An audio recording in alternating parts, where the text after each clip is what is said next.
Hello दोस्तों, मैं निगम चौहान आप सभी लोगों का स्वागत करता हूं आपके अपने यूट्यूब चैनल द कॉन्सेप्ट में।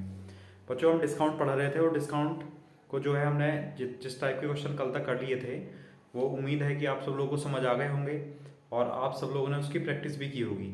प्रैक्टिस सीट को मैंने आपको टेलीग्राम चैनल पर सेंड किया हुआ है, वहाँ से आप डाउनलोड करके उसके जो क्वेश्चन है वो कर सकते हो। ठीक है, किसी ने अगर नहीं किए हों अभी, या किसी कोई अगर टेलीग्राम चैनल से ना जुड़ा हो बच्चों, तो वीडियो के डिस्क्रिप्शन में टेलीग्राम चैनल का लिंक होगा, वहाँ से आप डायरेक्ट चैनल पर पहुँच सकते हैं। ठीक है, वहाँ पर सारी वीडियो के लिंक पड़े हुए हैं, सारी पीडीएफ पड़ी हुई है। ठीक है, वहाँ से कर सकते हैं। बाकी जो आज ये टॉपिक हम कंप्लीट कर देंगे डिस्काउंट। ठीक है, इसके बाद फिर हम कल से जो पढ़ेंगे एक नया टॉपिक उठाएंगे कोई ना कोई। ठीक है, चलो पहले अभी बताऊंगा, मैं लास्ट में वीडियो के लास्ट में बता दूंगा कि कौन सा टॉपिक उठाएंगे, और अभी आप इसको पूरा करो पहले डिस्काउंट को। ठीक है, और कल मैंने एक क्वेश्चन किया था, किसी ने उसका कमेंट बॉक्स में आंसर नहीं दिया है। ठीक है, तो या तो वो हुआ नहीं है किसी से, या फिर आप लोगों ने वीडियो देखी नहीं है लास्ट तक। ठीक है, चलो जो भी है अच्छा है, जैसा भी है आप अच्छा सोच के कर रहे होंगे जो भी। ठीक है, मैं अपना काम करता हूँ, आप लोग अपना काम कर रहे होंगे। ठीक, चलो देखो आज इस टाइप के क्वेश्चन करने हैं, और इस टाइप के बाद आज जो मिसलेनियस क्वेश्चन है, जो विविध वाले हैं बच्चों, वो भी आज खत्म करने हैं। पूरा टॉपिक आज कंप्लीट कर देंगे, फिर नया टॉपिक लेंगे। तो क्वेश्चन देखो क्या है। एक व्यक्ति ने कोई वस्तु 20% के बट्टे पर खरीदी, 20% के डिस्काउंट पर खरीदी। यदि उसने वस्तु को 25% डिस्काउंट पर खरीदा होता, 25% के बट्टे पर खरीदा होता, तो 1200 रुपये की बचत हो जाती। ठीक, तब वस्तु का अंकित मूल्य बताना है, एमआरपी बताना है। ठीक है, अब देखो क्वेश्चन समझ आया नहीं आया, पहले ये समझ लो कि कोई एक व्यक्ति ने कोई वस्तु खरीदी और उसको 20% का डिस्काउंट मिला। अगर उसी वस्तु पर 25% का डिस्काउंट मिलता, तो उस व्यक्ति को 1200 रुपये की बचत हो जाती। क्वेश्चन ये है। ठीक है, अब देखो एक तो बेसिक वाला तरीका है, सबसे पहले बेसिक समझ लो कि वस्तु का जो एमआरपी है, क्योंकि डिस्काउंट तो एमआरपी से होता है, तो जो अंकित मूल्य है बच्चों, हमने उसका 100 यूनिट मान लिया कि अंकित मूल्य जो है 100 यूनिट है। अगर दुकानदार को 20% के डिस्काउंट पर मिली होगी वो वस्तु, 20% डिस्काउंट पर मिली होगी, ठीक, तो कितने में मिली होगी? 80 में मिली होगी। ठीक है, और अगर उसमें 25% का डिस्काउंट मिलता, अगर 25% का डिस्काउंट मिलता, तो कितने में मिलती बच्चों? वो 75 में मिलती। तो देखो दुकानदार को पहले वो 80 में मिल रही थी, बाद में 75 में मिलने लग गई। दुकानदार को नहीं, सॉरी, किसी व्यक्ति को। कोई व्यक्ति खरीद रहा है ना, किसी व्यक्ति को वो वस्तु पहले 80 रुपये में मिल रही थी, बाद में 75 रुपये में मिलने लग गई। तो कितने यूनिट कम में मिलने लग गई? 5 यूनिट कम में मिलने लग गई, जबकि 1200 रुपये की बचत हो गई। मतलब 1200 रुपये, एक बात बताओ, किसी वस्तु को आप 80 रुपये में खरीद रहे हैं, और अगर आप उसको, वो दुकानदार उसको 75 रुपये में देने लगे, आप उसको 75 रुपये में खरीदने लगे, तो आपको 5 रुपये की बचत हो जाएगी। तो इस हिसाब से यहाँ 5 रुपये की बचत हुई, 5 यूनिट की, और बचत कितनी होनी है? 1200 रुपये की। तो 5 यूनिट जो है वो 1200 रुपये के बराबर है। ठीक है, तो 1 यूनिट 5 से भाग करेंगे तो 240 के बराबर आएगा, 24 पंजे 120। ठीक, 1 यूनिट 240 रुपये के बराबर है। क्या पूछा है? वस्तु का अंकित मूल्य, मतलब एमआरपी, और एमआरपी कितना है? 100 यूनिट। तो 100 यूनिट की वैल्यू बतानी है। तो 1 यूनिट 240 के बराबर है, तो 100 यूनिट कितने के बराबर होगी? 240 गुणा 100, यानी 24,000। ये आंसर है। यानी वस्तु का जो एमआरपी है, जो वस्तु वो बेची गई है या खरीदी गई है, उसका जो एमआरपी है वो 24,000 रुपये है। बताओ समझ आया नहीं आया? इसको आप परसेंटेज का फ्रैक्शन बनाकर भी कर सकते हो, या डायरेक्ट भी कर सकते हो डिफरेंस लेकर। ठीक है, समझ लो, देखो बताऊंगा किस तरह करेंगे। तो इसका स्क्रीनशॉट लो।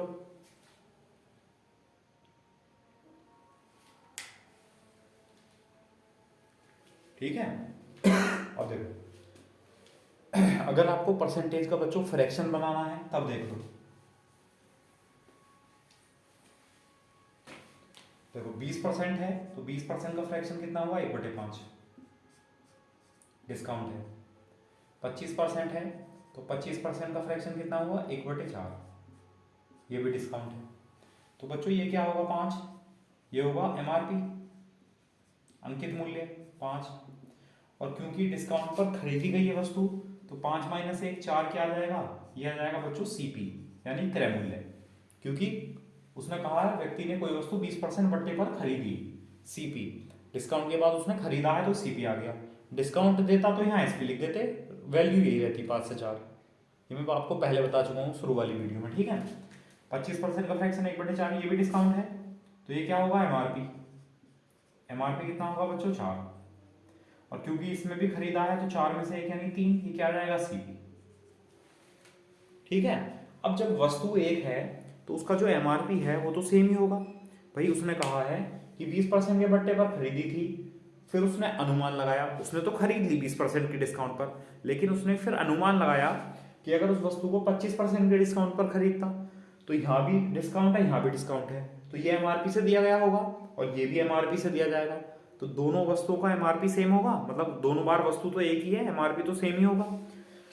तो एमआरपी सेम होना चाहिए, तो एमआरपी सेम नहीं है तो सेव करेंगे, देखो तो 4 की मल्टीप्लाई इधर करेंगे तो 4 की मल्टीप्लाई यहाँ भी करेंगे, 5 की मल्टीप्लाई इस साइड करेंगे तो 5 की मल्टीप्लाई यहाँ भी करेंगे, ठीक है। देखो 4 पंजे 20 और 5 चौक 20, एमआरपी बराबर हो गए। अब देखो उसको कितने का, उसने कहा 1200 रुपये की बचत हो जाती। देखो यहाँ कितने में खरीदा उसने, 4 चौक 16 में, और यहाँ कितने में खरीदा होगा, 5 दिया 15 में, ठीक है। तो 16 में खरीद रहा था पहले वो वस्तु को, अब उसने 15 में खरीद ली, तो कितने रुपए की बचत हो गई उसको, व्यक्ति को 1 रुपए की बचत हो गई, लेकिन बचत हुई कितने की, 1200 रुपए की। तो 1 यूनिट कितने के बराबर है, 1200 रुपए की। क्या पूछा है, वस्तु का एमआरपी अंकित मूल्य। अंकित मूल्य कितना है, 4 पंजे 20, 20 यूनिट, तो 1 यूनिट 1200 के बराबर है, तो 20 यूनिट कितने के बराबर हो जाएगा, 1200 गुणा 20, 12 दूनी 24, यानी 24,000। तो वस्तु का जो अंकित मूल्य है एमआरपी वो कितना हो जाएगा, वो 24,000 है। या आप इस तरह कर सकते हैं, ठीक है। एक तरीका है बच्चों इसमें आप डायरेक्ट डिफरेंस लेकर कर सकते हैं, ठीक है। तो वो मैं डायरेक्ट डिफरेंस वाला तरीका बता दे रहा हूँ, ठीक है। फिर हम उसी को लेकर चलेंगे, जो आपको बेटर लगेगा आप लोग उससे करना, मैं फिर एक तरीका ले लूंगा उनमें से कोई भी, ठीक है। चलो इसका स्क्रीनशॉट ले लो, एक और बता देते हैं।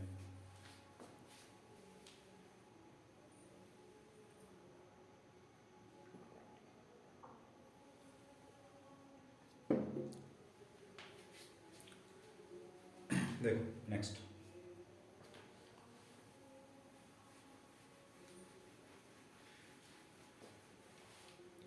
देखो उस व्यक्ति ने जो खरीदी थी बच्चों, वो 20% के डिस्काउंट पर खरीदी थी, और उसने अनुमान लगाया अगर वो 25% के डिस्काउंट पर खरीदे।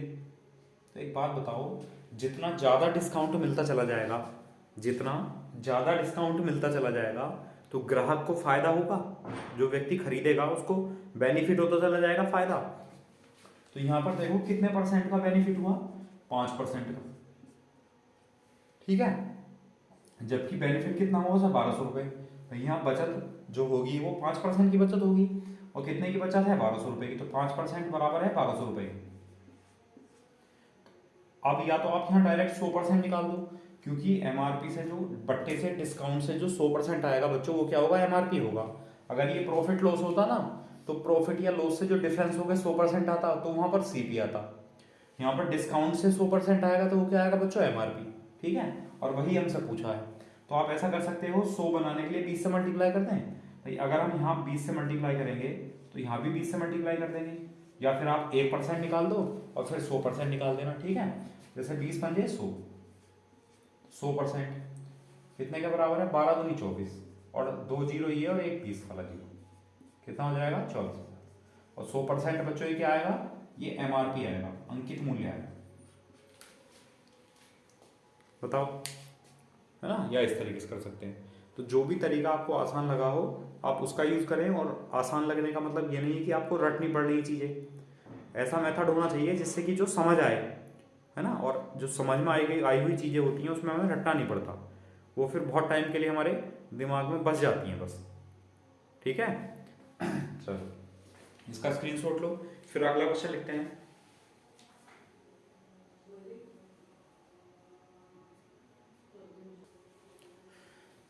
अब देखो ये क्वेश्चन है कि एक व्यक्ति ने कोई वस्तु 12% के बट्टे पर खरीदी, 12% डिस्काउंट पर। यदि उसने वस्तु को 20% बट्टे पर खरीदा होता, 20% डिस्काउंट पर खरीदा होता, तो 840 रुपये की बचत हो जाती, ठीक है। तब वस्तु का क्रय मूल्य बताना है। इससे पहले वाले क्वेश्चन में पूछा गया था अंकित मूल्य एमआरपी, और यहाँ पूछा गया बच्चों क्रय मूल्य मतलब सीपी पूछा है, ठीक है। तो तरीका बिल्कुल सेम है, तो एक तरीका ले लेते हैं। वस्तु का जो एमआरपी है, जो अंकित मूल्य है, वो हम 100 मान लेते हैं बच्चों, एमआरपी को हमने 100 मान लिया, ठीक है। अगर 12% का डिस्काउंट पर खरीदेगा तो कितने में खरीदेगा, देखो सीपी। अगर बच्चों 12% की डिस्काउंट पर खरीदेगा तो कितने में खरीदेगा, 88 में खरीदेगा। बताओ, इस 100 रुपए है, 12%, 100 रुपए एमआरपी है, 12% का डिस्काउंट, तो 12% का डिस्काउंट कितना आ जाएगा, 88% हो जाएगा। तो 100 का 88% कितना आ जाएगा बच्चों, 88, ठीक है। और अगर वो 20% के डिस्काउंट पर खरीदता, अगर वो 20% के डिस्काउंट पर खरीदता तो कितने में खरीदता बच्चों, 80 में खरीदता। तो यहां देखो कितने की बचत हो रही है उसे, 8 यूनिट की बचत हो रही है, ठीक। और बचत कितने की हो रही है, 840 रुपए की। तो 8 यूनिट जो है वो 840 रुपए के बराबर है। तो एक यूनिट कितने के बराबर है, 8 × 8 0 8 5 40, एक यूनिट बराबर है बच्चों 105 रुपए के। इतना समझ आया। फिर उसने कहा है वस्तु का क्रय मूल्य। अब यहाँ दो क्रय मूल्य हैं, 80 भी क्रय मूल्य है और 88 भी क्रय मूल्य है, तो निकालना कौन सा है, ठीक है। अब दो देखो, समझ लो ध्यान से।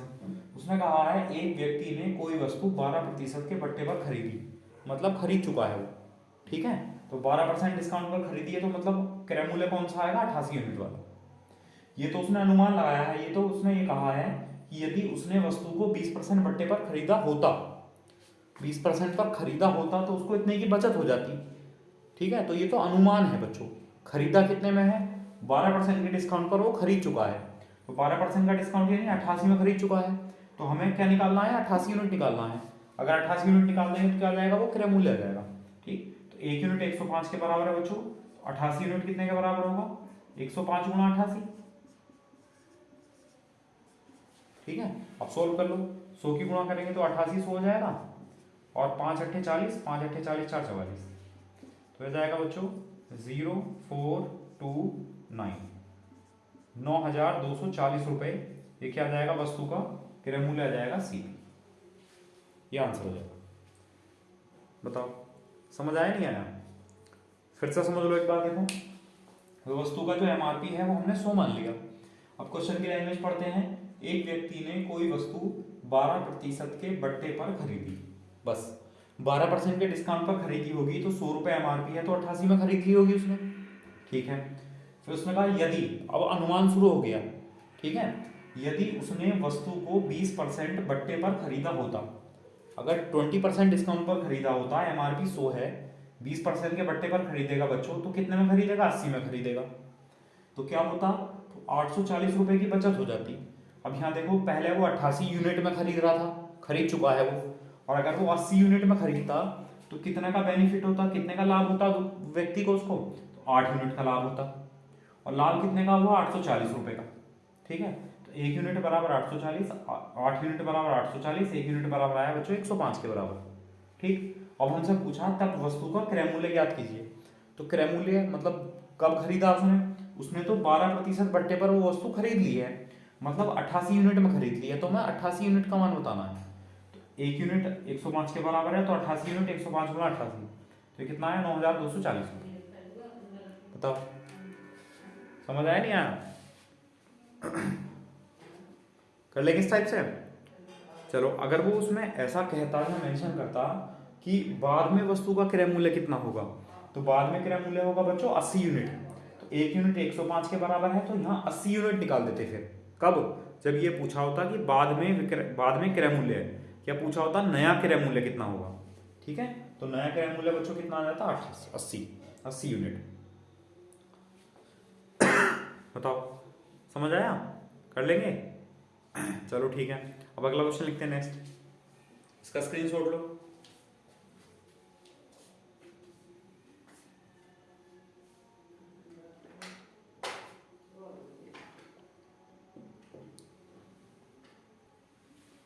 देखो, अगला क्वेश्चन है, एक दुकानदार ने कोई वस्तु 20% के बट्टे पर बेची, ठीक। यदि उसने वस्तु को 30% बट्टे पर बेचा होता तो उसे 600 रुपए की हानि हो जाती। तब वस्तु का अंकित मूल्य ज्ञात करना है, ठीक है। तरीका वही है कि आप एमआरपी मान लो या डिफरेंस लेकर कुछ भी कर सकते हो, ठीक है। तो वस्तु का जो एमआरपी है, अंकित मूल्य, वो हमने मान लिया 100 यूनिट है, ठीक है।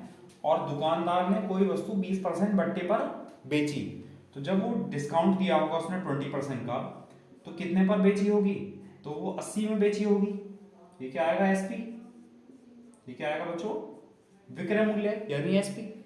फिर उसने कहा यदि उसने वस्तु को 30% बट्टे पर बेचा होता, अगर वो 30% के डिस्काउंट पर बेचता तो कितने में बेचता? 70 में बेचता। तो एसपी यानी विक्रय मूल्य कितना आ जाएगा? 70। दूसरी कंडीशन में वो, ठीक है। तो उसने कहा उसे 600 रुपए की हानि हो जाती। अब एक बात बताओ, पहले वो बेच रहा था वस्तु को 80 रुपए में, फिर वो बेचने लग गया 70 रुपए में, तो उसे 10 रुपए का नुकसान हुआ कि नहीं हुआ? उसे कितने रुपए का नुकसान हुआ?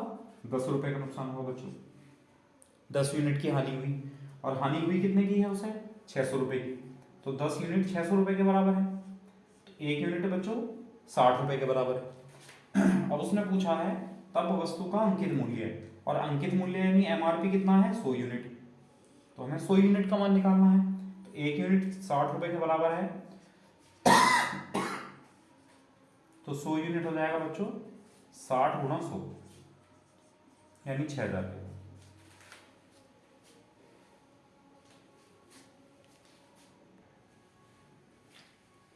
ठीक है, तो 100 यूनिट कितना हुआ बच्चों? 6000। और 100 यूनिट क्या है? अंकित मूल्य। तो अंकित मूल्य कितना है? 6000 रुपये। ये आंसर हो गया। बताओ समझ आया नहीं आया? ठीक है, वही है। देखो एक बात बताओ, दुकानदार ज़्यादा डिस्काउंट देने लगेगा तो उसको नुकसान होने लगेगा, पैसे कम मिलने लगेंगे। और ग्राहक अगर ज़्यादा डिस्काउंट देने लग जाएगा तो उसको फायदा होने लग जाएगा। ठीक है, चलो ठीक है, इसका स्क्रीनशॉट लो, फिर अलग दूसरे टाइप का क्वेश्चन लिखते हैं। इस टाइप के तो बच्चों हो जाएंगे।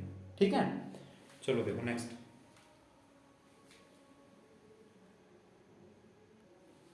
देखो नेक्स्ट टाइप ये है, नेक्स्ट क्वेश्चन ये है, एक मेज व कुर्सी के अंकित मूल्य 1:2 के अनुपात में है। ठीक, दुकानदार मेज पर 40% तथा दोनों पर कुल 30% का बट्टा देता है। ठीक, कुर्सी पर कितना बट्टा दिया गया? अब समझ लो क्वेश्चन है क्या। एक मेज है और एक कुर्सी है, उनके एमआरपी का रेशियो दे रखा 1:2।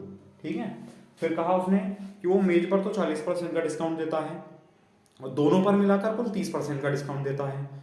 तो हमें बताना यह है कि कुर्सी पर कितना डिस्काउंट दिया गया है।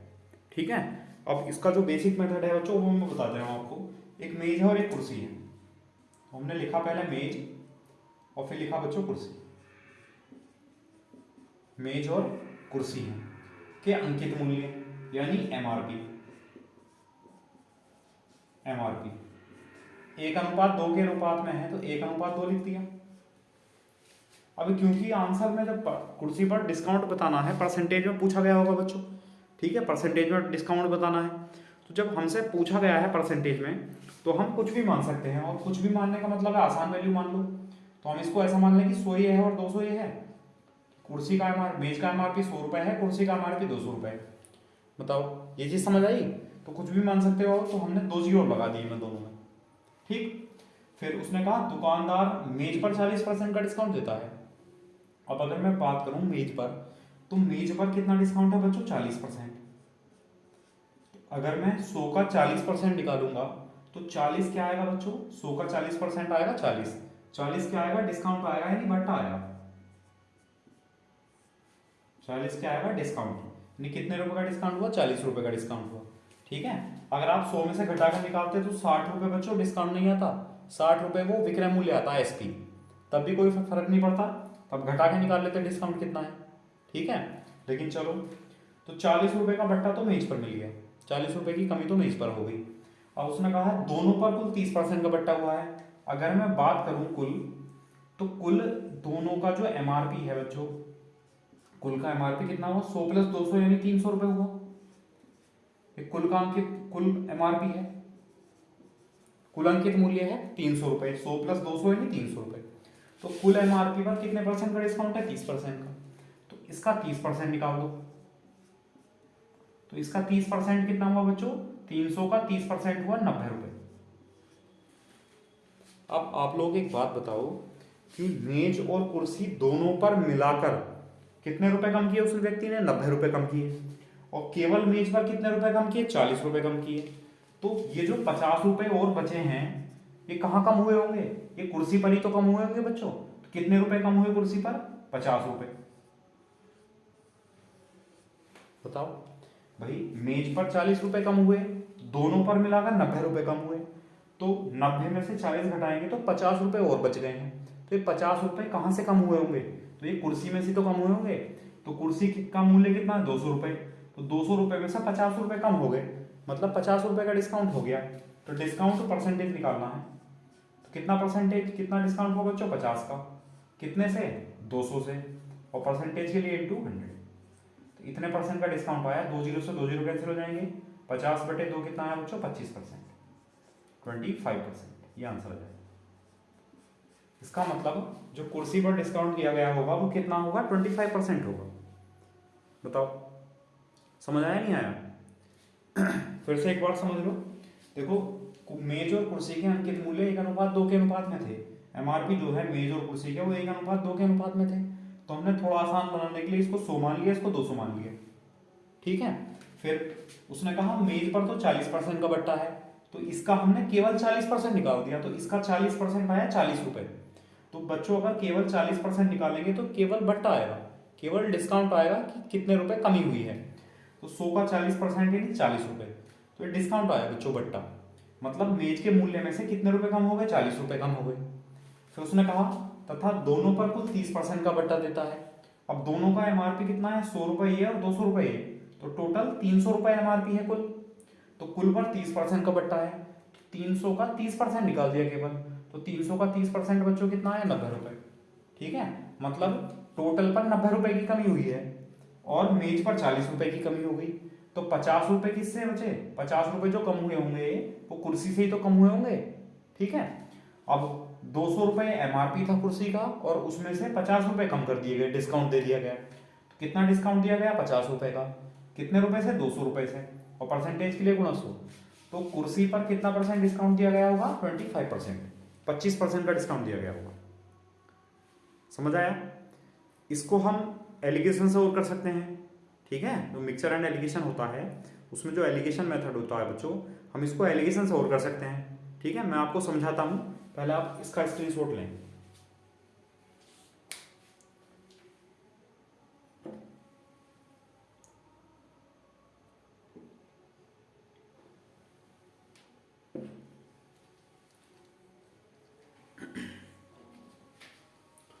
ठीक है, देखो स्क्रीनशॉट ले लिया होगा।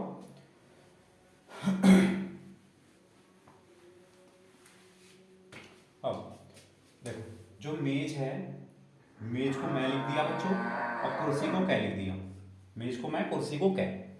मेज का अंकित मूल्य 1 है और कुर्सी का अंकित मूल्य 2 है। ये अंकित मूल्य है। ठीक है। अब उसने कहा दुकानदार जो है वो मेज पर तो 40% का, मेज पर डिस्काउंट देता है वो 40% का। ठीक, और दोनों पर कुल 30% का, तो दोनों का डिस्काउंट बीच में लिखते हैं, टोटल बीच में लिखा जाएगा। First type, second type, total. ठीक है। तो उसने कहा कुर्सी का डिस्काउंट बताना है। आप देखो इन दोनों का डिफरेंस कितना है बच्चों? 10। ठीक है, यहां लिख दिया। अब जो यहाँ जो अनुपात आएगा वो इस अनुपात के बराबर ही तो होगा, क्योंकि डिस्काउंट चल रहा है। और डिस्काउंट डिस्काउंट यानी बट्टे का जो अंकित मूल्य होता है वो बेस प्राइस होता है, यानी डिस्काउंट एमआरपी पर दिया जाता है बच्चों। तो यहाँ जो निकल कर आएगा रेशियो, ये अंकित मूल्य का रेशियो आएगा। और अंकित मूल्य का रेशियो कितना है? 1:2। ठीक है, तो हम यहाँ से भी देख सकते हैं कि 2 यूनिट कितने के बराबर है? 10 के बराबर है, मतलब 5 से गुणा करके आया होगा बच्चों। 2 गुणा 5 10। तो यहाँ भी इसकी अगर 5 से गुणा करें तो ये आएगा। बताओ, यहाँ भी अगर हम 5 से गुणा करें तो 1 गुणा 5 यानी यहाँ 5 आएगा। और ये 5 कहाँ से आएगा? ये वाली जो वैल्यू होगी इसके और इसके डिफरेंस से आएगा। अब देखो डिफरेंस कैसे निकाला गया है। ये जो नंबर होता है बीच वाला, एक से बड़ा होता है और एक से छोटा होता है। मतलब 40 में से 30 को घटाया होगा ये लिखेंगे, और इस 30 में से इसको घटाया होगा तो बच्चों 5 आएगा। ठीक है, तो 30 में से क्या घटाएं जो 5 आए? तो 25 घटाएं। और ये 25 क्या है? डिस्काउंट है। 25 क्या है? डिस्काउंट है। कौन सा डिस्काउंट है? कुर्सी वाला डिस्काउंट है। और ये तो पूछा है, तो ये आंसर हो गया 25%। या इस तरह कर सकते हैं। बताओ समझ आया नहीं आया? बच्चों समझ नहीं आया होगा, थोड़ा सा वीडियो पीछे करके देखना, वही सारी चीजें हैं, वही दोबारा समझाने से क्या फायदा। ठीक है। मैं आपको अगला क्वेश्चन समझा देता हूँ नेक्स्ट, है ना, इसी में दूसरा सवाल समझा देता हूँ, आप इसका स्क्रीनशॉट लो और देखो।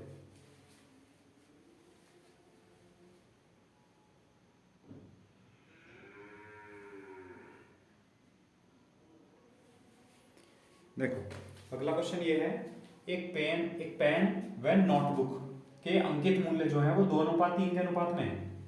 दुकानदार पेन पर 20% तथा दोनों पर कुल 23% का बट्टा देता है, तो नोटबुक पर कितना बट्टा दिया गया होगा, कितना परसेंट बट्टा दिया गया होगा। ठीक है, तो ऐसा लिख लेते हैं, पेन को बच्चों पहले लिख लेते हैं और नोटबुक को हम नहीं लिख लेते हैं। पेन और नोटबुक इनके जो एमआरपी है वो 2:3 के अनुपात में है, तो 200 और 300 मान लें, क्या है एमआरपी। ठीक है, 200 और 300। उसने कहा दुकानदार ने पेन पर 20% का डिस्काउंट, अगर मैं केवल 20% निकाल दूं तो इसका 20% कितना आएगा बच्चों, तो इसका 20% आएगा 40 रुपए, तो ये 40 रुपए का बट्टा है। बट्टा मतलब कमी, ये 40 रुपए की कमी है। अच्छा, टोटल उसने कहा दोनों पर 23% का डिस्काउंट दिया गया, तो कुल का जो एमआरपी है, टोटल का एमआरपी, तो टोटल का एमआरपी कितना आया, 200 प्लस 300 यानी 500 रुपए, और टोटल पर 23% का डिस्काउंट है, 23% का। तो अगर हम यहाँ 23% निकालते केवल, तो एक टोटल का में जितनी कमी आई है वो आ जाएगी, तो 500 का 23% बच्चों कितना आया, 115। ठीक है, तो ये टोटल में 115 रुपए की कमी आई, दोनों का अंकित मूल्य में टोटल 115 रुपए की कमी कर दी उसने, डिस्काउंट दे दिया। लेकिन पेन पर 40 रुपए की कमी की थी, तो 115 के लिए कितनी और कमी करनी पड़ेगी, घटा लो, 115 में से 40 घटा लो, कितना आएगा बच्चों, 60, 10, 70 और 5, 75, तो 75 रुपए की कमी करनी पड़ेगी। और तभी तो 40 रुपए की कमी ये है, 75 रुपए की कमी करेगा तभी तो टोटल जाकर 115 रुपए की कमी होगी। तो ये 75 रुपए की कमी यानी डिस्काउंट कहाँ से मिलेगा, नोटबुक से। ठीक है, तो नोटबुक का डिस्काउंट निकाल लेते हैं, तो कितने रुपए की कमी करनी पड़ेगी, 75 रुपए की।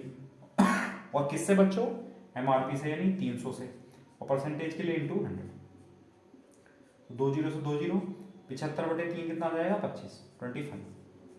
तो नोटबुक पर कितना परसेंट डिस्काउंट होगा बच्चों, 25% का डिस्काउंट होगा। उसने यही पूछा है कि नोटबुक पर कितना प्रतिशत बट्टा दिया गया होगा, तो नोटबुक पर कितना परसेंट बट्टा दिया गया होगा बच्चों, 25%। बताओ समझ आया नहीं आया।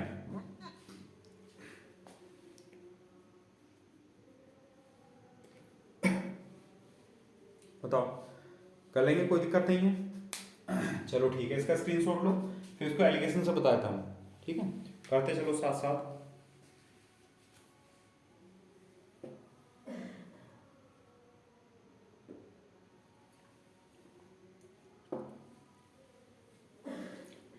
देखो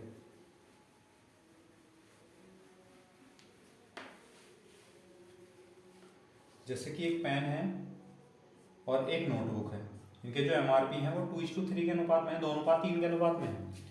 अब पेन पर तो है बच्चों 20% का डिस्काउंट, और दोनों पर है 23% का, दोनों को बीच में लिखते हैं, टोटल वैल्यू बीच में लिखी जाती है। ठीक है, अच्छा उसने पूछा है कि नोटबुक पर कितना डिस्काउंट देना होगा, तो इन दोनों का डिफरेंस यहाँ लिखेंगे, तो यहाँ डिफरेंस कितना आएगा बच्चों, 3 आएगा।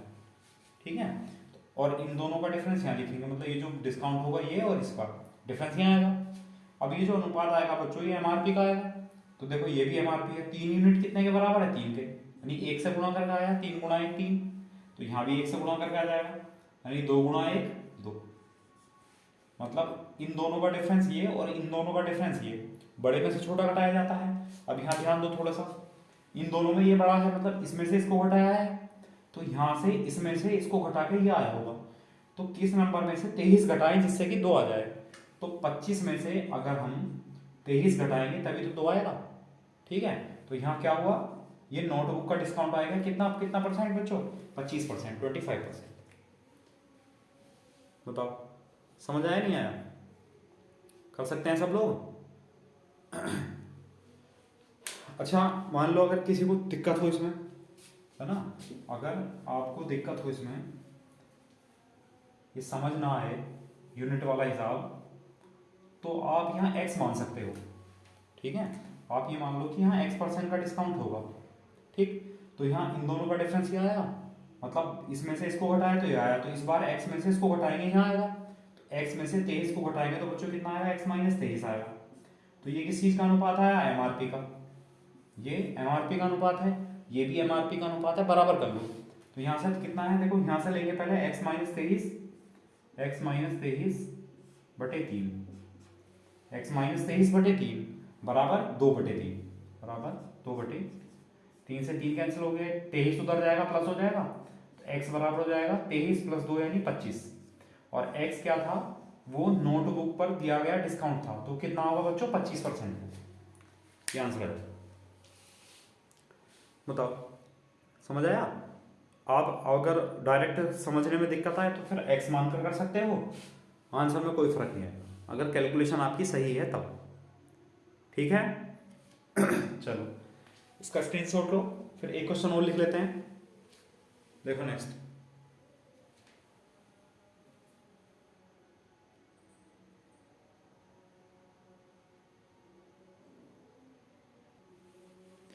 देखो अगला क्वेश्चन है, एक बल्ब व पंखे के अंकित मूल्य 4:1 के अनुपात में है। दुकानदार बल्ब पर 10% तथा दोनों पर कुल 13% का बटा देता है, तो पंखे पर कितना % डिस्काउंट दिया गया होगा। ठीक है, तो मैं इसको एलिगेशन से बता दे रहा हूँ। अगर कोई व्यक्ति पहले, अगर आप लोगों में से कोई भी 400 और 100 मानकर कर रहे होंगे और दिक्कत आएगी तो बच्चों कमेंट करके बता देना। ठीक है, मैं आपको दूसरे तरीके से समझा दूंगा। उसने कहा एक बल्ब है बच्चों और एक पंखा है, इनके जो एमआरपी है वो 4:1 के अनुपात में है। अब बल्ब पर तो 10% का डिस्काउंट दिया गया है और दोनों पर कुल 13% का, तो दोनों का डिस्काउंट बीच में लिखेंगे। तो पंखे का डिस्काउंट बताना है, या ये जो डिस्काउंट है ये बताना है कितना है। तो इन दोनों का डिफरेंस लेंगे बच्चों, तो यहाँ डिफरेंस कितना आएगा, 3। अब देखो एक यूनिट कितने के बराबर है, 3 के बराबर है, क्योंकि यहाँ भी जो अनुपात आएगा वो एमआरपी का आएगा, अंकित मूल्य का, और ये भी अंकित मूल्य का अनुपात है। तो इसी से तुलना कर दी कि एक यूनिट 3 के बराबर आएगा तो 4 यूनिट 12 के बराबर आएगा। ठीक है, अब ये वैल्यू एक से बड़ी और एक से छोटी है, तो इसमें से इसको घटाया यहाँ लिखेंगे, तो इसमें से इसको घटाने पर ये आना चाहिए। तो किस संख्या में से 13 को घटाएं जिससे कि 12 आए। तो अगर हम 25 लिख दें यहाँ, तो 25 में से अगर 13 घटाएंगे तभी तो 12 आएगा। ऐसे तीनों का आंसर 25 आएगा। देखो ऐसा नहीं है कि इस कंडीशन में आंसर 25 आएगा, ऐसा जरूरी नहीं है। ठीक है, तो आंसर कितना है, 25%। इसका मतलब पंखे का जो डिस्काउंट होगा वो कितना होगा बच्चों, वो होगा 25%।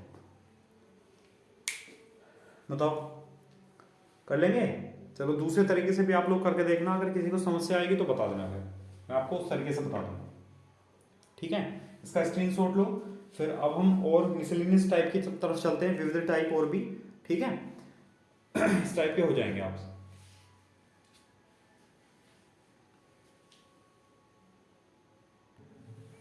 देखो अगला क्वेश्चन ये है, किसी वस्तु का अंकित मूल्य 5,000 रुपए है। ठीक है, और दुकानदार इसे 50% के बट्टे पर बेचता है, 50% के डिस्काउंट पर बेच देता है दुकानदार। फिर वह कहता है यदि वह 30% और 20% के दो क्रमागत बट्टे देता तो दुकानदार को कितने रुपए लाभ होता।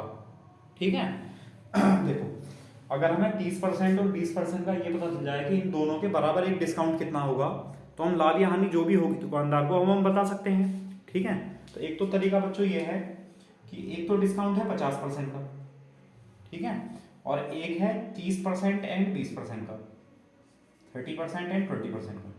तो इनका सिंगल डिस्काउंट निकाल लो आप यहाँ पर। इनका सिंगल डिस्काउंट क्या फॉर्मूला था, x + y - xy/100। ये सिंगल डिस्काउंट का फॉर्मूला था, तो सिंगल डिस्काउंट निकाल लेते हैं। तो x + y करेंगे तो 30 + 20 - 30 × 20/100। 30 और 20 कितना हो जाएगा, 50, और 50 - 6 कितना हो जाएगा बच्चों, 44। इसका मतलब क्या है कि दुकानदार जो है वो वस्तु को 50% के डिस्काउंट पर बेच रहा था, लेकिन उसने चालाकी दिखाई और वो 44% के डिस्काउंट पर बेचने लग गया। तो दुकानदार को प्रॉफिट होगा नहीं होगा भाई। दुकानदार तो जितना कम डिस्काउंट देगा, जितना कम से कम डिस्काउंट देगा उतना फायदा होगा दुकानदार को, उतना लाभ होगा। तो उसने यही तो पूछा कि कितना लाभ होगा, तो देखो कितना लाभ होगा, 6% का लाभ होगा दुकानदार को। किसका, एमआरपी का। तो एमआरपी कितना है, 5,000। तो 5,000 का आप 6% निकाल दो, 6/100, तो कितना आ जाएगा 5×30 यानी 300 रुपये।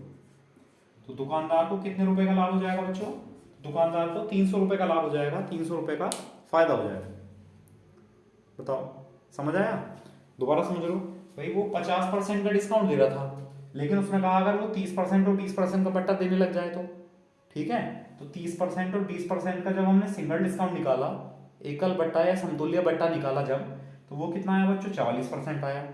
मतलब 50% का डिस्काउंट पहले दे रहा था वो दुकानदार, लेकिन अब वो 44% का डिस्काउंट देने लग गया। तो कितने परसेंट का डिफरेंस आया? 6% का। मतलब जब कम डिस्काउंट दे रहा है वो दुकानदार, अगर कम डिस्काउंट देने लगे तो फायदा किसको होगा? दुकानदार को ही तो होगा। तो दुकानदार को कितना फायदा हुआ? 6% का। यानी कितना लाभ हुआ? 6% का। कितने का? डिस्काउंट का जो बेनिफिट होता है वो किससे निकलता है बच्चों? एमआरपी से। कभी आप सीपी से सोचने लग जाओ तो एमआरपी कितना है? 5,000। तो 5,000 का हमने 6% निकाल दिया, तो कितना आया? 300 रुपये। तो 300 रुपये का लाभ जो है वो किसको हुआ होगा बच्चों? दुकानदार को हुआ होगा। ठीक है, समझ आया? या एक तरीका और भी है जिसमें हम दोनों में एमआरपी लेकर चलेंगे। ठीक है, वो भी मैं आपको बता देता हूँ। ठीक है, पहले आप इसका स्क्रीनशॉट लो।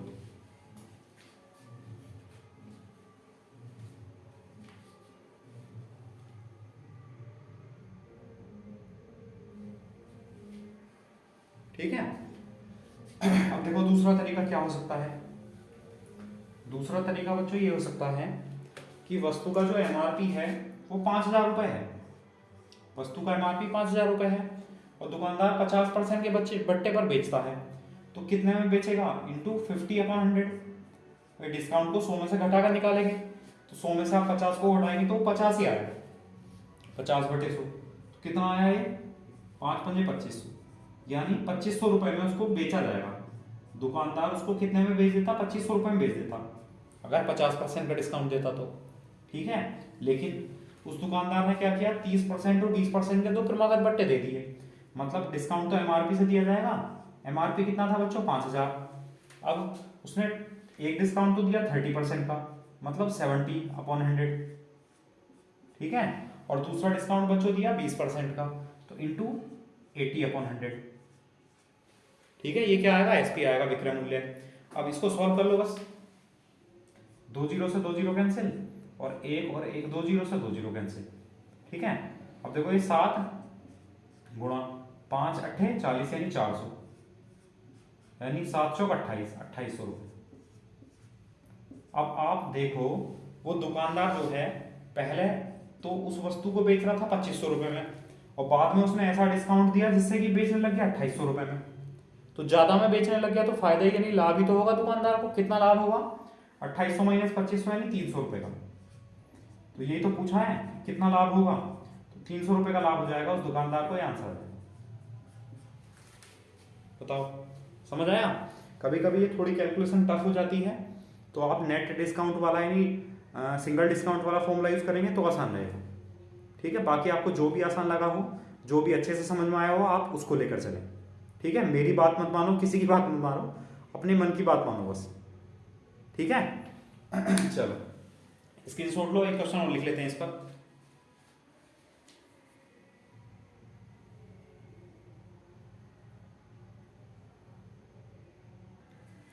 देखो अगला क्वेश्चन ये है, किसी वस्तु का अंकित मूल्य 8,000 रुपये है और दुकानदार इसे 30% के बट्टे पर बेचता है। यदि वह 20% और 10% के 2 क्रमागत बट्टे देता है तो दुकानदार को कितने रुपए का लाभ होगा? ठीक है, ये बताना है। अब एमआरपी है उसका 8,000 रुपये, तो एमआरपी तो छोड़ो, अगर आप परसेंटेज से ले लेते हैं पहले, कि उसने पहले 30% का बट्टा दिया था बच्चों। ठीक, और फिर वो देने लगा सक्सेस डिस्काउंट देने लगा कितने का? 20% का और 10% का, 2 क्रमागत बट्टे देने लग गया, सक्सेसिव डिस्काउंट। तो इनका सिंगल डिस्काउंट क्या होगा? एकल बट्टा जिसे कह सकते हैं, एकल बट्टा या सिंगल डिस्काउंट। तो वो कितना हो जाएगा बच्चों? 20 + 10 - 20 × 10/100। तो 2 0 से 2 0 कैंसिल हो जाएंगे, तो 20 और 10 कितना हुआ बच्चों? 30, माइनस के 2, और 30 - 2 कितना हुआ? 28। मतलब वो दुकानदार 30% का डिस्काउंट दे रहा था, लेकिन बाद में कितने का देने लग गया? वो 28% का डिस्काउंट देने लग गया। तो तो दुकानदार कम डिस्काउंट दे रहा है तो दुकानदार के लिए फायदा होगा। कितना फायदा होगा? 2% का। और ये डिस्काउंट का फायदा है तो एमआरपी पर निकलेगा। एमआरपी कितना है? 8,000। तो बच्चों 8,000 का 2% निकाल लेते हैं। 8,000 गुना 2/100 तो कितना हो जाएगा? 8 दूनी 16, 8 दूनी 16 यानी 160। तो उस दुकानदार को कितने रुपए का लाभ हो जाएगा? 160 रुपए का लाभ हो जाएगा। बताओ समझ आया नहीं आया? कर लेंगे इस तरह, ठीक। या फिर अगर आप लोग एमआरपी साथ लेकर चल रहे हैं तो एमआरपी साथ लेकर देख लो किस तरह करेंगे, ठीक है। देखो इसका स्क्रीनशॉट लो पहले,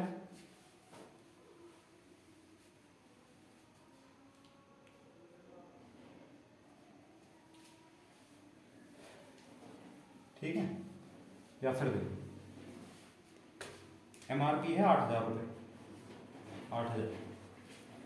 अगर डिस्काउंट 30% का देगा तो 70% में बेचेगा। तो ये क्या आएगा? विक्रय मूल्य आएगा इसकी 8 सत्ते 56। कितना आ जाएगा? 5600 रुपये। मतलब दुकानदार ने अगर 30% का डिस्काउंट दिया गया होगा तो 8,000 रुपये की वस्तु को कितने में बेचेगा? 5,600 रुपये में बेचेगा, ठीक है। लेकिन अगर उसकी जगह उसने 2 डिस्काउंट दे दिए, 20 और 10% का, एमआरपी तो 8,000 है, एमआरपी पर निकलेगा। 20% का डिस्काउंट है तो 80%, 80/100। और 10% का डिस्काउंट है तो 90/100, ठीक है। अब 2 और 2 4, 1 2 3 और 4, 8 अट्ठे 64 गुणा 90, ठीक है। एक 0, 9 चौक 36 का 66 लगे 3, 9 छक 54 और 3 57। तो अगर वो 2 सक्सेसिव डिस्काउंट देगा 20% एंड 10% का तो वस्तु को कितने में बेचेगा? 5,760 रुपये में बेचेगा, ठीक है। तो उसको कितना बेनिफिट हो जाएगा, कितना फायदा हो जाएगा? देखो घटा दो, 5,760 में से जब 5600 रुपये घटाएंगे तो कितने रुपये आएगा बच्चों? 160 रुपये। तो उसको कितने रुपए का लाभ हो जाएगा? 160 रुपये का लाभ हो जाएगा। बताओ समझ आया नहीं आया? तो कर लेंगे इस टाइप के, ठीक है। फिर अब नेक्स्ट पढ़ते हैं, इसका स्क्रीनशॉट लो। अगला देखते हैं इसमें नेक्स्ट टाइप।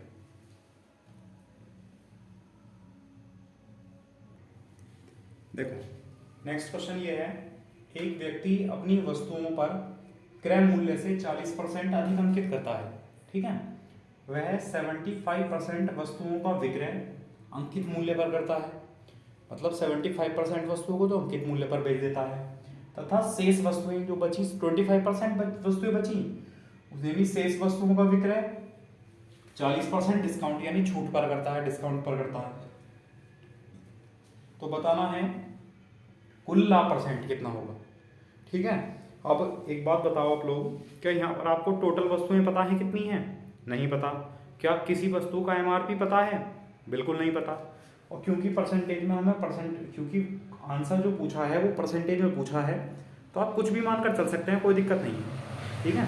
तो हम ऐसा कर लेते हैं कि बच्चों हम मान लेते हैं कि जो वस्तु हैं टोटल 100, वस्तु हैं टोटल 100, ठीक है।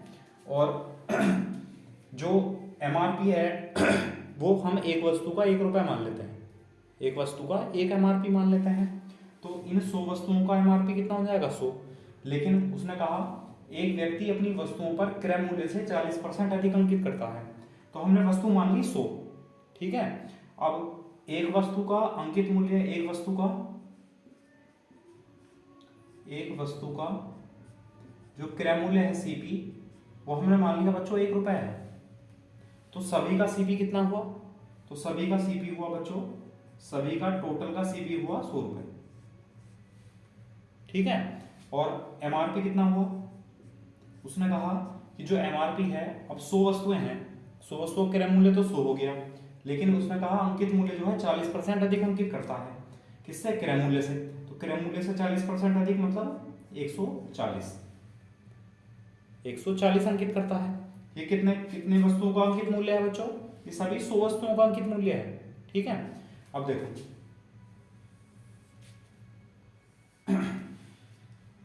उसने कहा, या फिर इसमें अगर थोड़ी दिक्कत दिखाई दे तो आप ऐसा करो, इस तरीके से बार बार ज्यादा चीजें माननी पड़ेंगी, ठीक है।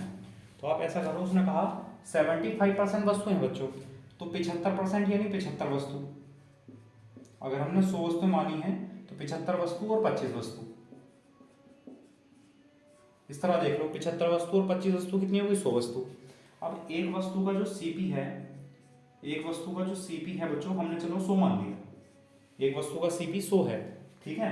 तो एक वस्तु का जो एमआरपी होगा वो कितना होगा 140 होगा, क्योंकि उसने कहा है अपनी वस्तुओं पर क्रय मूल्य से 40% अधिक अंकित करता है। तो एक वस्तु का क्रय मूल्य अगर 100 है तो एक वस्तु का अंकित मूल्य बच्चों 140 हो गया।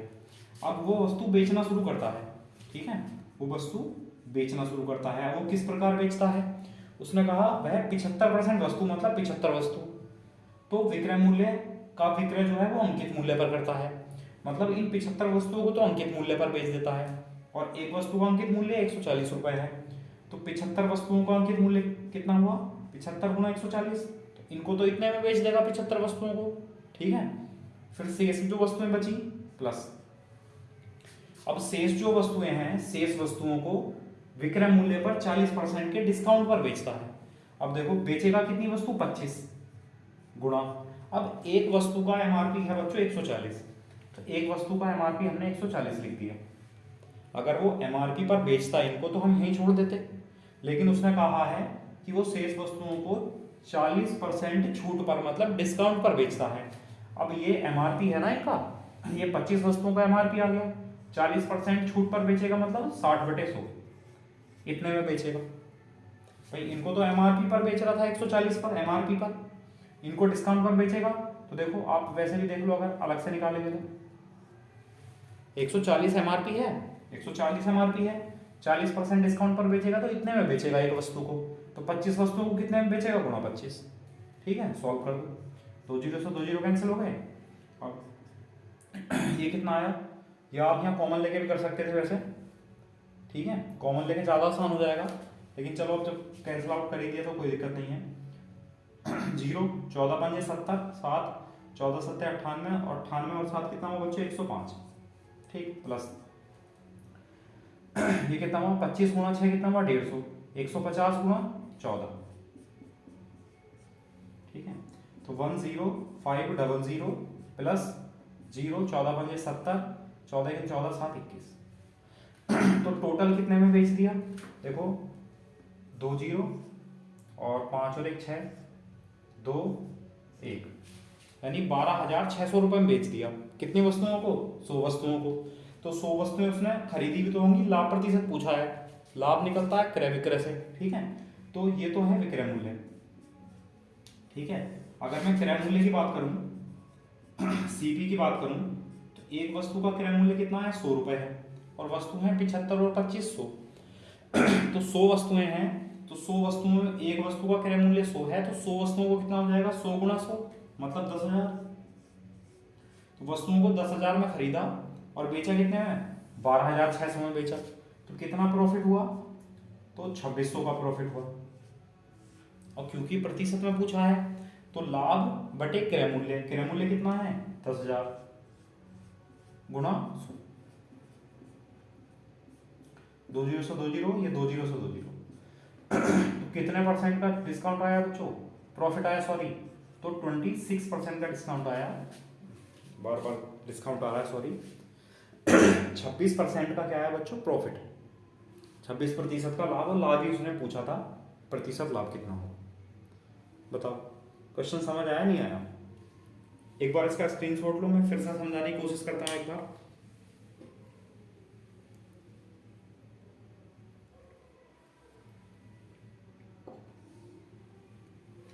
ठीक है, स्क्रीनशॉट ले लिया।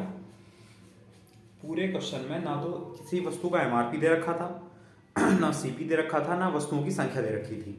अब वस्तु तो उसने 75% मतलब परसेंटेज में बांट रहा है, तो इसलिए हमने 100 वस्तुएं मान ली, ठीक है।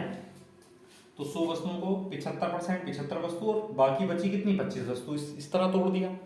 फिर एक वस्तु का जो सीपी है हमने 100 मान लिया, और उसने कहा है पहली लाइन में कि जो व्यक्ति है वो अपनी वस्तुओं पर क्रय मूल्य से 40% अधिक अंकित करता है, मतलब एक वस्तु का सीपी अगर 100 है तो एक वस्तु का एमआरपी 140 होगा, ये समझ आया।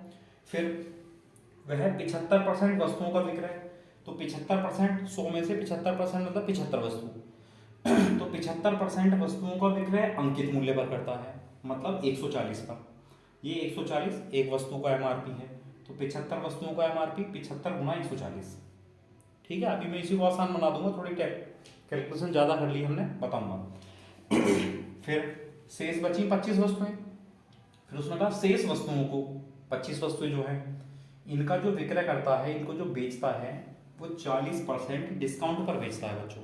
अब एक वस्तु का एमआरपी कितना है 140, तो एक वस्तु का जो डिस्काउंट करने के बाद बेचेगा वो कितने में बेचेगा, 140 गुणा 60/100।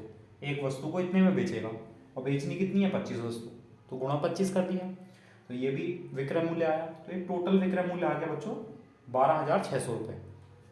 मतलब 100 वस्तुएं कितने में बेचेगी, 12,600 में बेचेगी। आप लोग यहाँ से ऐसा भी कर सकते थे, इसको 100 से गुणा ना करके इसको 100 से भाग कर लो, ठीक है। मतलब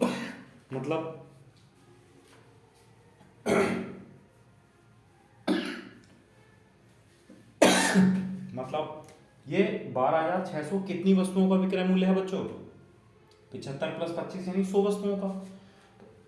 अगर हम 100 से भाग कर दें तो कितनी वस्तुओं का विक्रय मूल्य आ जाएगा, ये एक वस्तु का विक्रय मूल्य आ जाएगा।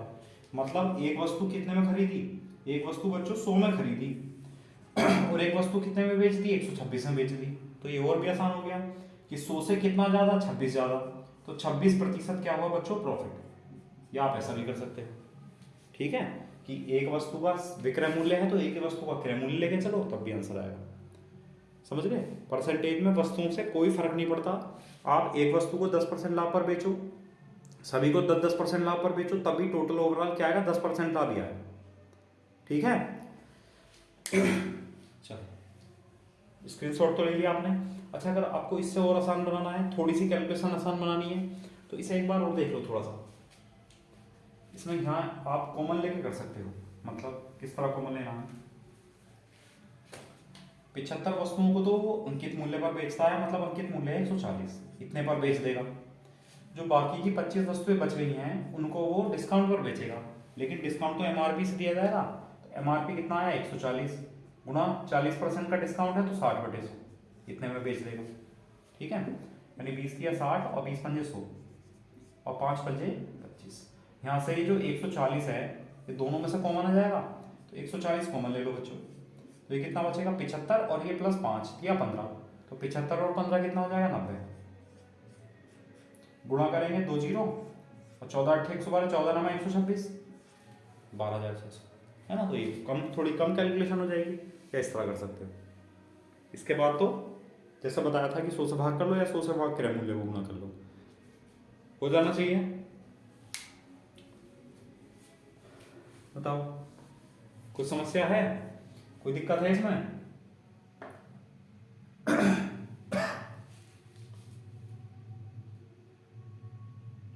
या आप यहाँ परसेंटेज का रेशियो भी बनाकर चल सकते हैं, परसेंटेज का आप रेशियो भी बना सकते हैं। ठीक है, तो चलो रेशियो बना लो, अगर रेशियो बनाना चाह रहे हैं तो रेशियो बना लो, रेशियो से भी हो जाएगा, कोई फर्क नहीं पड़ेगा।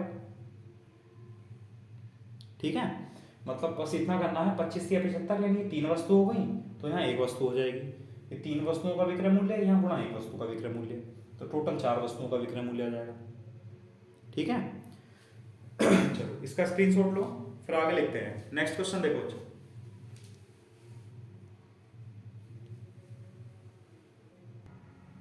देखो अगला क्वेश्चन ये है कि एक व्यक्ति अपनी वस्तुओं पर क्रय मूल्य से 25% अधिक अंकित करता है। ठीक है, इतना पढ़ो चलो। अब एक वस्तु का अगर क्रय मूल्य हमने 100 मान लिया तो अंकित कितना करेगा, 25% अधिक, मतलब 125 अंकित करेगा। एक एक वस्तु के लिए लेके चल रहे हैं। फिर उसने कहा वह 35% वस्तुएं, तो परसेंटेज में टोटल वस्तुएं बच्चों 100 मान लेते हैं, तो 100 में से 35% वस्तुएं मतलब 35 वस्तु। ठीक है, फिर कहा 40% वस्तु तो 40 वस्तु, फिर कहा शेष वस्तु। अब 35 और 40 कितना हुआ, 75। 100 में से 75 वस्तु ये हुई, तो कितनी वस्तु बची बच्चों, 25 वस्तु।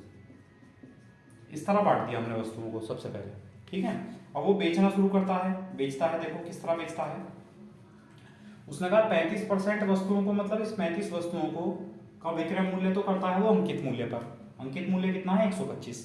अब एक वस्तु का अंकित मूल्य 125 है, तो 35 वस्तुओं का अंकित मूल्य 35 गुणा 125, इतने में बेच देता है, प्लस जो 40% वस्तुएं हैं, मतलब ये जो 40 वस्तुएं हैं इनको वो 15% डिस्काउंट पर बेचता है।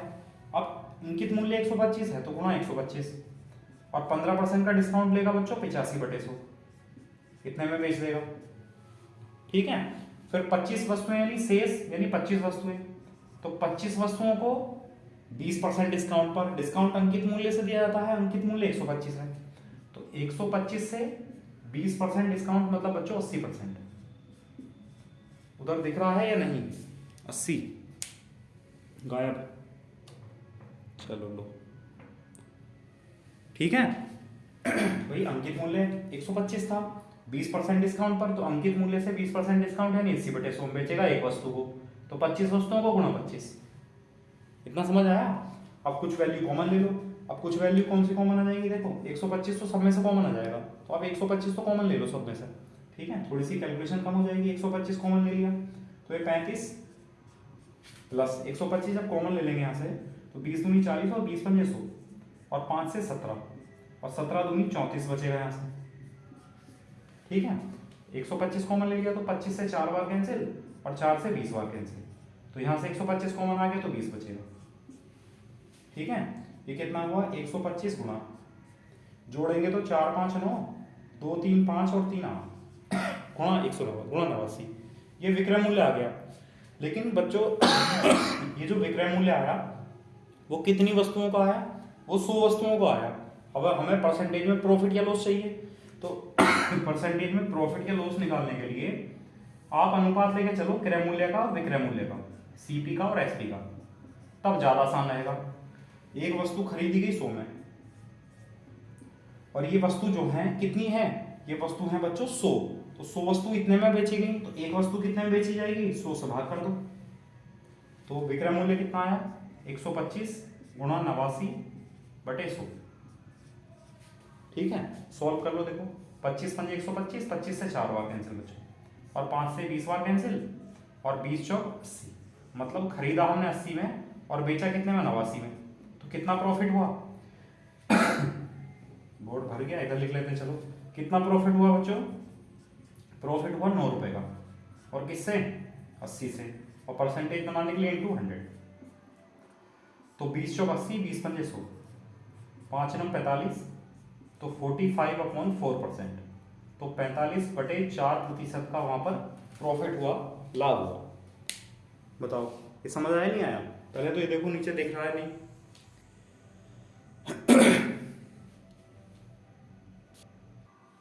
ठीक है, अब दिखने लग गया? समझ लो, देखो आपको लग रहा होगा कि कितना टिपिकल क्वेश्चन है, लेकिन बच्चों ये इस तरह करना ही पड़ेगा, है ना। इसमें टिपिकल से और ज़्यादा नहीं बच सकते, बस कॉमन लेके कैलकुलेशन थोड़ी सी कम हो सकती है। फिर से समझ लो, बस लैंग्वेज कंडीशन समझो क्या है। उसने कहा एक व्यक्ति अपनी वस्तुओं पर क्रय मूल्य जो है क्रय मूल्य से 25% अधिक अंकित करता है। अब एक वस्तु का क्रय मूल्य 100 मान लिया, तो एक वस्तु का एमआरपी 125 हो गया। फिर उसने कहा वह 35% वस्तुओं का विक्रय, वह 35%, अब 35% मतलब टोटल 100 वस्तुएं मान लो आप, तो 100 का 35% मतलब 35 वस्तु, फिर 40% वस्तु तो मतलब 40 वस्तु, फिर शेष 35 और 40 हुआ 75, तो बचा कितना? 25 वस्तु बची। अब वो जो 35 वस्तुएं हैं उनको अंकित मूल्य पर बेचता है, तो एक वस्तु का एमआरपी 125 है, तो 35 वस्तु का एमआरपी कितना हुआ? 35 गुणा 125, इतने में बेच देता है। फिर जो 40 वस्तुएं हैं इनको वो 15% डिस्काउंट पर, छूट मतलब डिस्काउंट। अब एक वस्तु का एमआरपी 125 है, तो 40 वस्तुओं का एमआरपी कितना हुआ? 40 गुणा 125, और ये एमआरपी है, इससे 15% डिस्काउंट देगा बच्चों, तो गुणा 85/100, इतने में बेच देगा। प्लस 25 वस्तुएं, इनको जो है वो 20% डिस्काउंट पर बेचता है। कौन सी? 25 वस्तुओं को।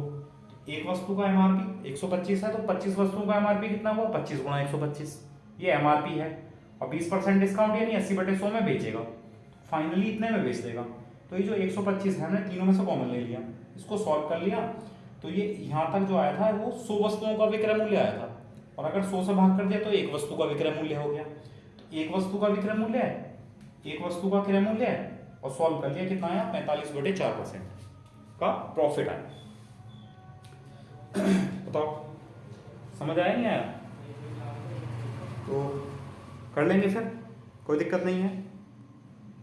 चलो अब इसी में और नेक्स्ट टाइप पढ़ते हैं दूसरा, इसका स्क्रीन शॉट ले लो आप।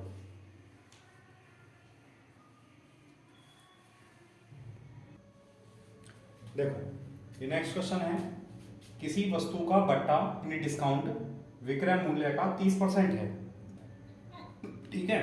फिर कहा यदि छूट प्रतिशत यानी डिस्काउंट परसेंट वो लाभ परसेंट के बराबर है, तो डिस्काउंट यानी छूट और लाभ का अनुपात बताना है, ठीक है। अब देखो पहला क्वेश्चन देखते हैं, उसने कहा किसी वस्तु का बट्टा यानी डिस्काउंट जो है वो विक्रय मूल्य का 30% है। जो बच्चों बट्टा है, बट्टे को हम छूट भी लिख सकते हैं, ठीक है। जो बट्टा है वो किसके बराबर है, विक्रय मूल्य के 30% के। तो विक्रय मूल्य का जो 30% है वो बट्टे के बराबर है। अब यहां से आप रेशियो निकाल लो, किसका, एक तो बट्टे का और विक्रय मूल्य का, कितना आया 3/10, ठीक है। अच्छा अब आप यहां देख सकते हो कि किसी वस्तु पर 3 रुपए का बट्टा दिया गया, बट्टा मतलब किसी वस्तु पर 3 रुपए की कमी की गई और उस वस्तु को कितने में बेच दिया गया, 10 रुपए में बेच दिया गया। तो उसका एमआरपी बता सकते हो आप, उसका जो एमआरपी होगा बच्चों वो होगा 10 + 3 13, यानी अगर 13 रुपए का एमआरपी होगा और उस पर आपको बट्टा दे दिया गया, छूट दे दी गई कितने रुपए की, 3 रुपए की, तो बच्चों तभी तो उसको कितने में बेचा जाएगा, तभी तो उसको 10 में बेचा जाएगा कि 13 रुपए में से 3 रुपए कम कर दिए 10 में बेचा जाएगा। ये निष्कर्ष हमने यहाँ से निकाला। बताओ ये समझ आया नहीं आया भाई। इसका यूज इस परसेंट इसको सॉल्व किया और बट्टा आया 3 और विक्रय मूल्य आया 10, मतलब किसी वस्तु को 10 रुपए में बेच दिया गया जबकि 3 रुपए की कमी की गई थी एमआरपी से। तो एमआरपी कितना होगा, 10 + 3 13 होगा, 13 एमआरपी होगा, 3 रुपए का बट्टा दिया गया तभी तो 10 रुपए में बेचा जाएगा, ठीक है। पहली लाइन का यूज कर लिया। फिर कहा यदि छूट प्रतिशत जो है वो लाभ प्रतिशत के बराबर है, यानी जो, अब मैं आपसे कहूं कि जो छूट प्रतिशत है वो बराबर है लाभ प्रतिशत के। अब छूट प्रतिशत मतलब बट्टा प्रतिशत, तो ये छूट प्रतिशत कैसे निकालेंगे, मतलब छूट यानी बट्टा बटे अंकित मूल्य गुणा 100, ये किसके बराबर है, लाभ प्रतिशत के, यानी लाभ बटे क्रय मूल्य गुणा 100 के। 100 से 100 कैंसिल हो जाएगा, यानी बट्टा बटे अंकित मूल्य लाभ बटे क्रय मूल्य के बराबर है। अब आपको पता है बट्टा कितना है, बट्टा कितना है 3, तो बट्टा तो आ गया 3 बच्चों, और अंकित मूल्य कितना है 13, तो अंकित मूल्य आ गया 13। तो ये 3/13 क्या मिला हमें, लाभ और क्रय मूल्य मिल गया, लाभ और क्रय मूल्य मिल गया। अब यहां से निकाल दो आप, देखो कि हमें क्या मिला बच्चों, क्रय मूल्य मिला। क्रय मूल्य कितना मिला, 13, खरीदी हमने कोई वस्तु 13 में, और कितने का लाभ है, लाभ है वहां पर 3 रुपए का, लाभ है 3 रुपए का, तो बेची कितने में होगी, तो 13 में खरीदी है, 3 रुपए का लाभ है, तो बच्चों बेची होगी 13 + 3 यानी 16 में। ये बताओ ये चीज समझ आई नहीं आई। अभी तक हमने कुछ नहीं किया भाई, एक तो पहली कंडीशन का यूज किया, पहली कंडीशन यहां तक थी, पहली कंडीशन का यूज किया तो हमारे पास अंकित मूल्य बट्टा और विक्रय मूल्य आ गए। फिर हमने इस दूसरी कंडीशन का यूज किया तो हमसे क्रय मूल्य लाभ और विक्रय मूल्य आ गया, ठीक है। अब देखो यहाँ इन दोनों कंडीशन में विक्रय मूल्य दोनों जगह है, तो विक्रय मूल्य बराबर भी होना चाहिए, लेकिन यहाँ तो ये विक्रय मूल्य अलग अलग है। जब कंडीशन एक है, वस्तु क्वेश्चन एक है, तो उसमें विक्रय मूल्य बराबर होगा यहाँ पर। अब बराबर करने के लिए क्या करेंगे, 10 का और 16 का एलसीएम ले लो आप लोग, कितना है 80, तो 80 बनाने के लिए 8 से गुणा करेंगे, तो यहाँ भी 8 से गुणा करेंगे और यहाँ भी 8 से गुणा करेंगे, ठीक है। यहाँ 5 से गुणा करेंगे, इधर भी 5 से गुणा करेंगे और इधर भी 5 से गुणा करेंगे, ठीक है। अब हमसे जो पूछा गया है उस पर फोकस करो। हमसे पूछा गया है यहाँ पर कि वस्तु की छूट, छूट मतलब बट्टा, और लाभ का अनुपात, और लाभ का अनुपात। तो देखो छूट यानी बट्टा, बट्टा कितना है बच्चों, बट्टा 3 × 8 = 24 है, बट्टा 24 लिख दिया, और लाभ, लाभ कितना है 3 × 5 = 15, तो ये अनुपात आया, यानी 3 × 8 = 24 और 3 × 5 = 15, तो अनुपात कितना आया बट्टे का और लाभ का, 8:5। ये आंसर हो जाए। बताओ समझ आया नहीं आया, ज़्यादा लेंथी नहीं है, बस आपको समझना है, समझने के लिए बताया बच्चों, इतना लेंथी करके, ठीक है। वरना आप लोग करेंगे तो बहुत जल्दी हो जाएगा, ये सब चीज़ें इतनी ज़्यादा डिटेल में नहीं लिखनी पड़ेंगी, लेकिन लिख लो आप लोग, कोई बात नहीं है, आप पूरा डिटेल में करो तभी समझ में आएगा ये, वरना तो दिक्कत करोगे। गलती हो जाएगी, नहीं हो पाएगा। ठीक है, तो चलो इसका स्क्रीनशॉट लो। एक दो क्वेश्चन और करते हैं इस टाइप के।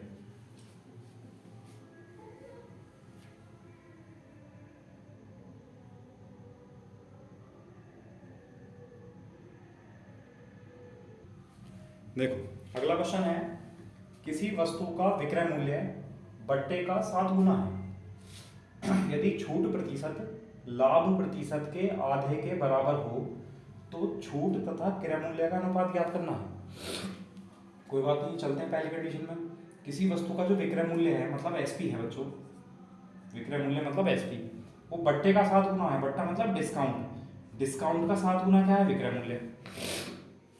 भाई ये जो टर्मिनोलॉजी है, जो क्रय मूल्य, विक्रय मूल्य, MRP, CP, SP, profit, loss, हानि, लाभ, ये तो सब आपको पता चल गया होगा।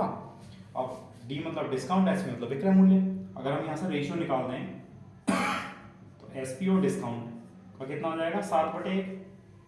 मतलब किसी वस्तु को बेचा 7 में, चलो विक्रय मूल्य लिख लो, विक्रय मूल्य 7, उस पर बट्टा दिया, डिस्काउंट दिया 1 का, बट्टा दिया वहां पर 1 का, तो एमआरपी कितना होगा वहां पर? एमआरपी होगा 7 और 1 8।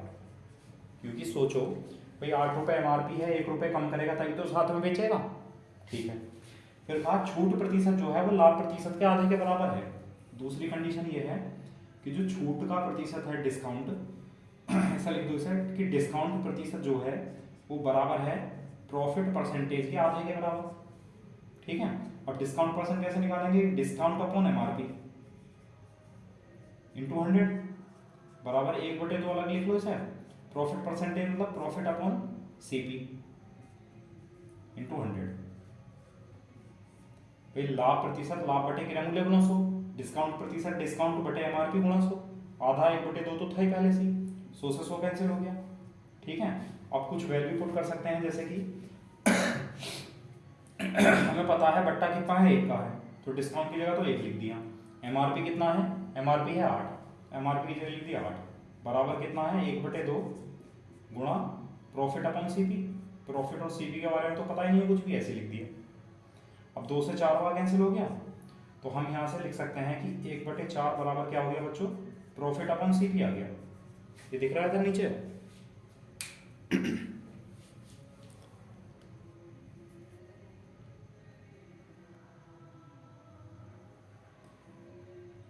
ठीक है, थोड़ा सा नीचे कर लेते हैं। देखो 1/4 बराबर प्रॉफिट अपॉन सीपी, मतलब प्रॉफिट का मतलब है बच्चों लाभ। यहाँ लाभ कितना हुआ? जो जो लिख लो लिखते चले जाओ। लाभ हुआ 1 का, और क्रय मूल्य कितना है? 4। सीपी मतलब क्रय मूल्य, क्रय मूल्य कितना है? 4। तो वस्तु बेची कितने में होगी? एसपी कितना आएगा? तो 4 में खरीदी, 1 रुपये का लाभ है बच्चों, तभी तो 5 में बेचेगा।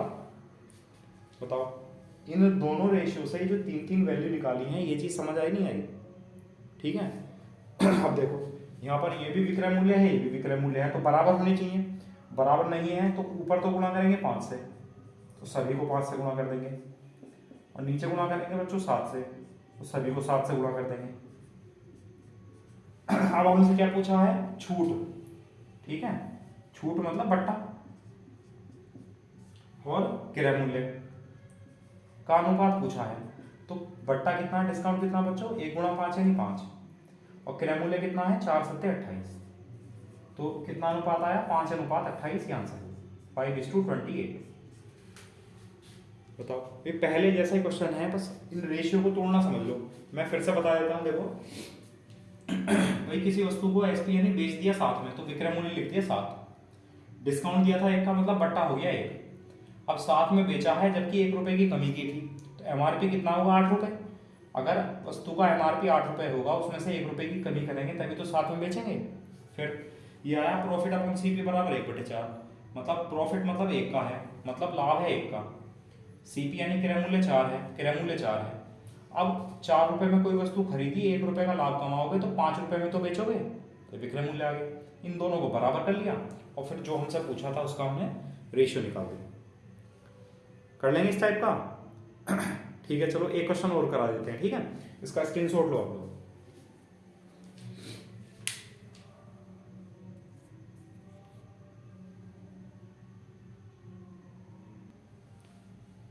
देखो अगला क्वेश्चन है, किसी वस्तु का विक्रय मूल्य बट्टे का 11/2 गुना है।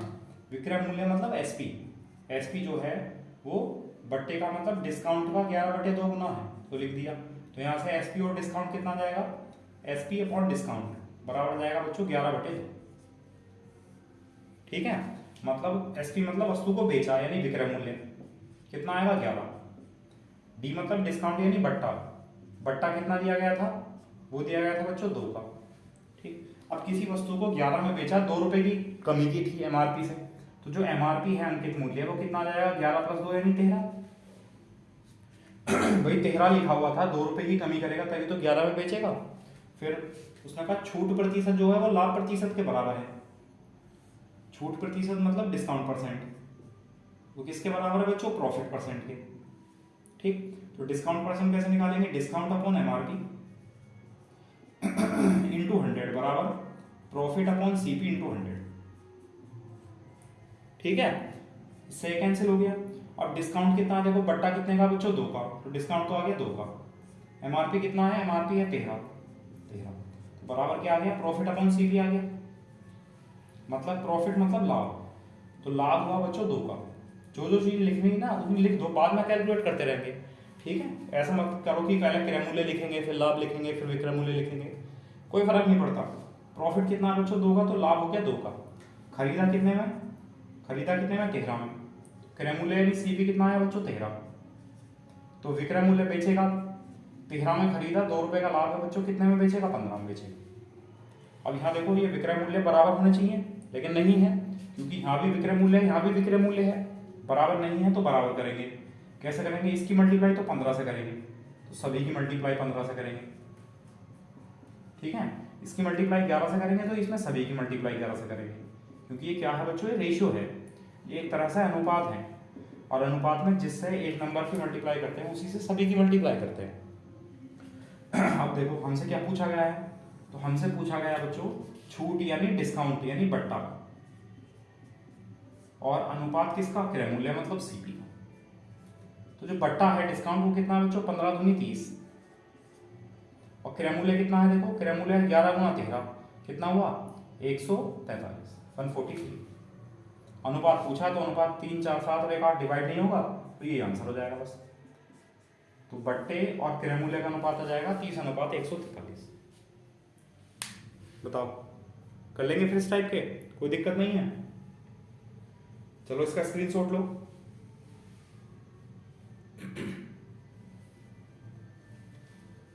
ठीक है, चलो आज डिस्काउंट का भी दी एंड हो गया। बहुत दिन से डिस्काउंट ही डिस्काउंट चल रहा था, है ना, रात को भी नींद नहीं आ रही होगी डिस्काउंट के चक्कर में। ठीक है बच्चों, ये सारे क्वेश्चन आप नोट करते चलें, इसके प्रॉपर नोट्स बनाते चलें। मैं हर बार आपसे यही कह रहा हूँ कि ये क्वेश्चन ऐसे नहीं है कि किसी भी एक बुक से उठा लिए गए हैं या किसी की कॉपी कर दी गई है।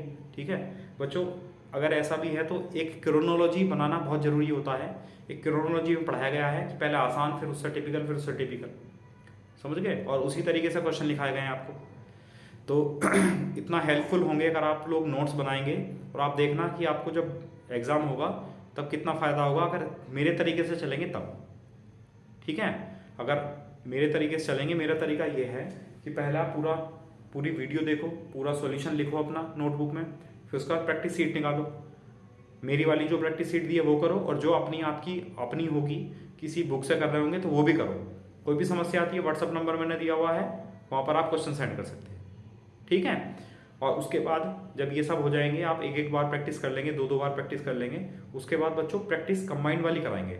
मतलब कि सारे चैप्टर के क्वेश्चन देंगे, प्रैक्टिस सीट एक साथ देंगे, सारे क्वेश्चन के 1-1 2-2 क्वेश्चन, सारे चैप्टर के 1-1 2-2 क्वेश्चन देंगे, पूरी सीट में 30 या 50 क्वेश्चन कराएंगे। और फिर उसके बाद जब हम टाइम लगा कर करेंगे तब आपका टाइम जो है, आपकी स्पीड बढ़ेगी और टाइम आपका कम होगा। अभी से अगर आप सीख रहे हो तो अभी आप टाइम कम करने के बारे में बिल्कुल ना सोचें, वो हो जाएगा, बाद में हो जाएगा, मैं कराऊंगा, बिल्कुल कराऊंगा। ठीक है, तो चलो आज के लिए इतना ही रहने देते हैं, और कल फिर हम एक नए चैप्टर के साथ जुड़ते हैं। और नया चैप्टर बताओ क्या पढ़ लें? नया चैप्टर हम पढ़ लेते हैं बच्चों, चलो साधारण ब्याज पढ़ लेते हैं। ठीक है, सिंपल इंटरेस्ट, बहुत लोगों की डिमांड होती है सिंपल की और कंपाउंड की, तो पहले साधारण ब्याज पढ़ लेते हैं, फिर चक्रवृद्धि ब्याज पढ़ेंगे। ठीक है, तो साधारण ब्याज के साथ बच्चों कल मिलते हैं। ओके, आज के लिए इतना ही। Thank you class.